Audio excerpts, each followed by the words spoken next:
I think it's time to call your landlord. Just tell him that you're moving out. Yeah, you're tired of your stupid rules anyway. I think it's time to pack some boxes. We'll load them up into my car. We'll leave your mattress by the road and drive away to my place, your place. Salut à tous, alors aujourd'hui on est à Mafat. Mafat, ça se trouve dans le centre de la Réunion et en fait c'est un petit village qui compte 1000 habitants et qui a la particularité en fait de ne pas être accessible par les routes. Donc il n'y a pas de route pour y accéder. C'est donc du coup on y vient soit à pied, soit par les airs.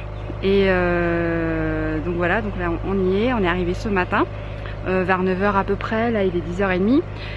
Et en fait le sujet du reportage c'est il y a un pilote d'hélico qui dessert Mafat en fait, qui est malheureusement décédé il y a quelques jours. Et en fait on est venu ici tout simplement parce que l'hélico finalement pour ce village, pour ses habitants, ça représente leur lien avec leur monde extérieur. Donc ils sont tous choqués. Ça les a beaucoup impactés, étant donné qu'aussi il y a 5 ans de ça ils ont aussi perdu un pilote dans un accident pareil, et pour eux ça a plein de conséquences. D'abord logistiques, puisqu'il y en a beaucoup qui du coup devront transporter leurs courses, etc., parce que tout se transporte en fait par hélico, il n'y a pas d'autre moyen. Donc là ils devront le faire à pied parce qu'on a un hélico en moins finalement, et surtout un pilote en moins. Et on est venu un petit peu parler avec les habitants pour voir un petit peu ce qu'ils ressentent, et leur sentiment là, c'est qu'ils sont tristes, ils sont sous le choc. Ils n'ont pas fêté le 31 du coup, puisque certains avaient même prévu ce pilote qui s'appelle Philippe Morin, un pilote chevronné qui avait plus de 14 000 heures de vol. Ce pilote en fait c'était un amoureux de Mafat, et il faisait des rotations tous les jours en fait, puisqu'il était employé de la société Mafat Hélicoptère. Et il avait prévu de fêter justement le 31 avec des habitants du village. Il avait prévu de fêter le 31 avec eux. Et puis là on va retourner avec Rodolfo, il est là, puisque je travaille pour Réunion Première aujourd'hui. On va retourner vers la plateforme d'hélico. Donc là pour le coup, la plateforme d'hélico c'est un terrain de foot. On va retourner là-bas pour voir quand est-ce qu'on peut décoller. A tout de suite. Ça va Rodolfo? Fatigué. Je vais mourir, je suis un gamin de 64 balais, tu sais. Et je bosse avec une nana de 27 ans, c'est pas possible. Il faut qu'on trouve des nanas de 50, de 60. Ah mais t'es en forme, t'es content là?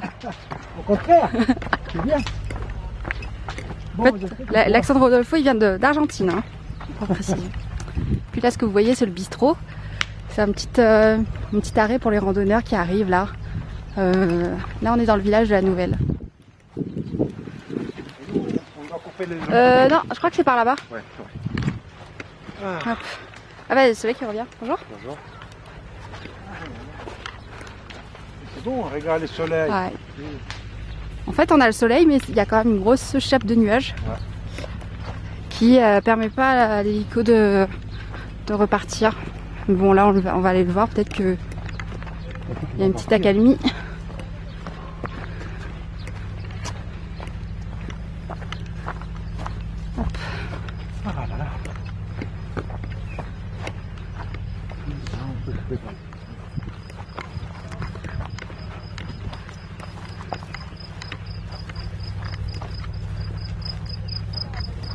On entend les petits grillons là. C'est juste magique en fait. On a l'impression d'être hors du temps. Et je pensais qu'on allait avoir froid en fait, et non, finalement. Il fait super chaud. Il fait presque aussi chaud que. Tu filmes? Ouais. Regarde l'hélicoptère. Ouais. Et c'est là. Ils sont allés voir un coup, je sais pas.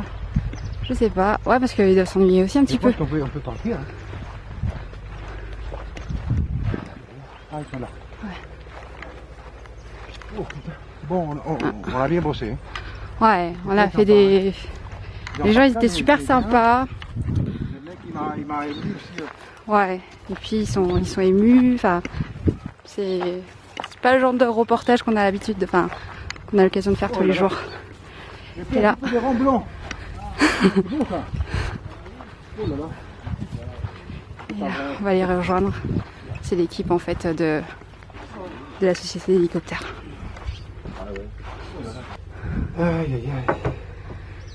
Il faut vraiment être à Marfat pour ressentir Exactement. cette situation en fait. Les gens, là, sur le littoral se rendent pas compte. C'est un autre rythme de vie en fait. Ah oui. Parce que là, on doit faire en fonction de la météo. Ah oui, c'est une vie vraiment à part Marfat. Il y a les Réunionnais, il y a les Marfatais en fait. Ouais, c'est ça. Ouais. Ce côté... beaucoup de relations, il y a encore les bases qui sont là en fait. Il y a la discussion, il y a le temps de vivre.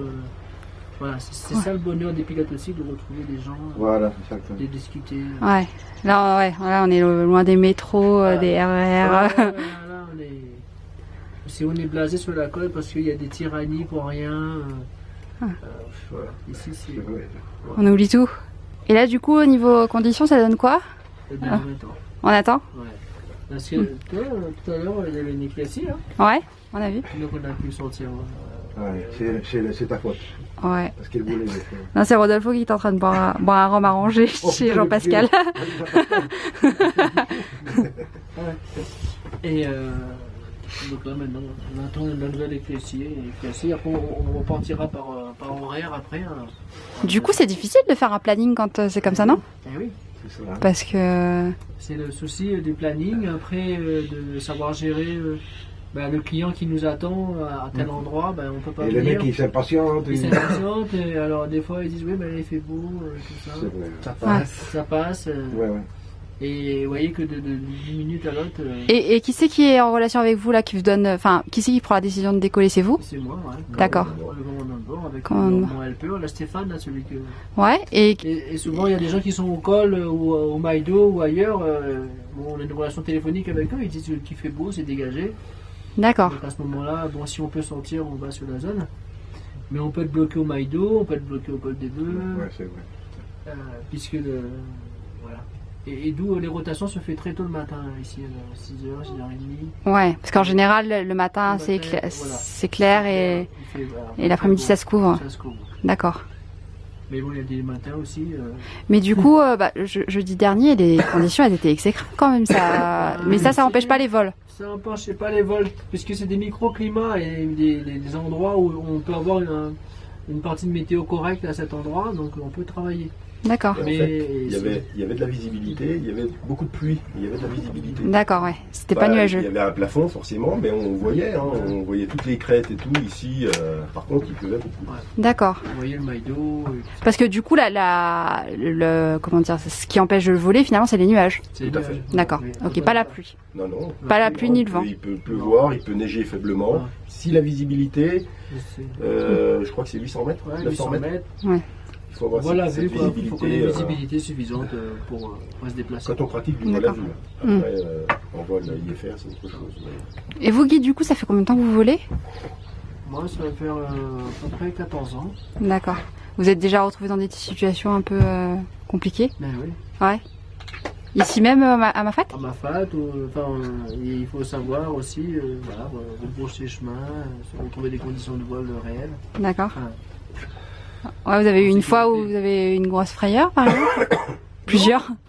oui, grâce au Ross Fryer, non, c'est que Un peu on se met pas dedans, quoi. On se met pas dedans et puis on dit bon tiens là ça va pas le faire. Ouais, c'est toujours le principe de précaution qui domine. Ouais. Je vais vous montrer un truc. C'est faire visiter un petit peu le village en attendant. Donc là, c'est les cases créoles, donc qui sont en bois et assez reconnaissables. En général, elles sont colorées. Hop. Vous voyez le losange là, c'est assez typique en fait, les maisons créoles. Avancer. Il n'y a pas grand monde là, je sais pas où ils sont. C'est marrant, il y a Ils sont un peu de différentes couleurs. Il y en a des oranges, il y en a des bleus. Et puis il y a beaucoup, ça vit beaucoup du tourisme en fait, parce que bon, forcément l'activité reste est forcément un peu limitée. Donc du coup les gens qui sont ici, c'est ils vivent des randonneurs, parce que ça fait partie des circuits de randonnée qui sont les plus cotés par les touristes. Enfin les plus cotés auprès des touristes, pardon. Hop là. Mais je sais pas ce que c'est, ça m'a pas l'air d'être des maisons en fait, je crois que c'est des gîtes pareils mais qui sont fermés. Curieusement, je sais pas. C'est fermé, hop. Là. On va reprendre l'hélico avec Rodolfo. Oui. On est bien, j'ai la bibine. On profite du soleil, il y a une accalmie donc du coup, hop. Allez, Jean.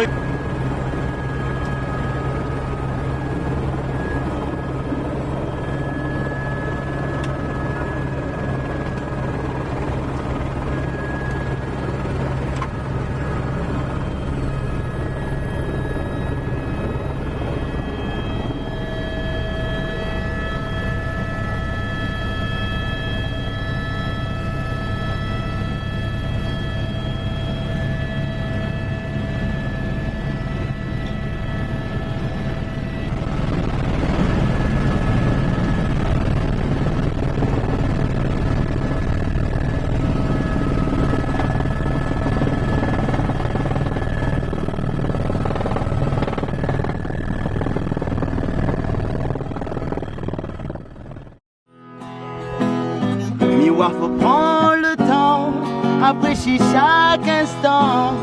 Oui, car c'est l'amour ici la terre. Assis un peu, réfléchis la vie. Regarde tout ça finit se passer, tout ça l'entraîne se passer. Miroir faut prendre le temps, apprécier chaque instant. Oui, car c'est l'amour d'ici la terre. Ah oui, ça fait plus... moi-même personnellement, ça fait plus de 17 ans, 18 ans. Quoi. Il travaillait avec Eddie Lagon avant. Il venait manger à la maison parce qu'on faisait le carré Mafat. Il venait manger à la maison. On partageait tellement de choses. Bah, du coup, on est devenus des amis. Quoi. Et quand on a appris ça, ça nous a choqués bien comme il faut. Quoi.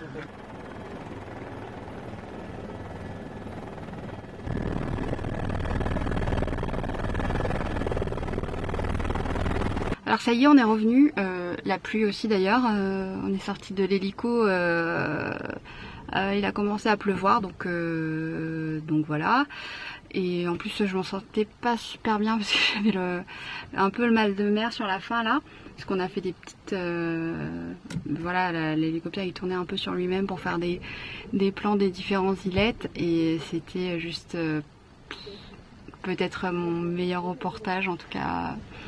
Je pense que ça va être le meilleur reportage de 2016, on est que le 2 janvier parce que c'était juste extraordinaire. On a fait le tour des îlettes avec...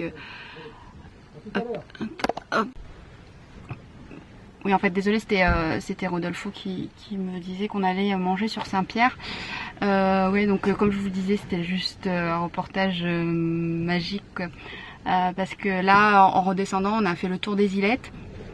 Et en fait, le pilote, il avait passé avec qui on était, Guy, il avait passé un message sur Facebook en disant aux habitants qu'il allait faire le tour des différentes îlettes et voilà, s'ils pouvaient rendre hommage. Et en fait, le message a été reçu 5 sur 5 puisqu'ils étaient tous avec leurs ballons, leurs pancartes et tout. D'ailleurs, j'ai filmé. Et donc voilà, maintenant j'ai un peu la pression pour le montage du reportage, mais je pense que ça va faire un petit truc bien. Du coup là je dois partir parce que y a Rodolfo qui part, donc je vous dis à plus tard.